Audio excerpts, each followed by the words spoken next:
आजचा प्रश्न आहे चंद्रपूर पोलीस भरती 2024 मधला, ज्यावरती लसावी व मसावी या घटकावरती प्रश्न आलेला आहे. प्रश्न बघूया. प्रश्नामध्ये एका संख्येला 3 ने 5 ने किंवा 7 ने भागले तर प्रत्येक वेळी 2 उरतात, तर अशी लहानात लहान संख्या कोणती? लहानात लहान संख्या म्हणजे काय? लसावी काढायचा आहे. आता लसावी कोणाचा?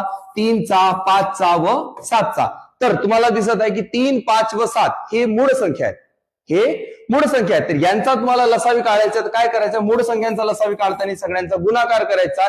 गुणाकार येणार आहे 105. याचा अर्थ काय झाला का 3, 5 व 7 ने भाग जाणारी लहानात लहान संख्या कोणती? तर ती आहे 105. पण काय म्हणलाय की भागले तर प्रत्येक वेळी 2 उरायला पाहिजे. तर 2 उरायला जर पाहिजे असतील तर आपल्याला काय करावं लागेल? इथं 2 ऍड करावे लागतील आणि ती संख्या तयार होणार आहे 107. म्हणजेच काय? आपला पर्याय क्रमांक चौथा 107. म्हणजे 107 ला जर आपण 3 ने 5 ने व 7 ने भाग दिले प्रत्येक वेळीस 2 उरणार.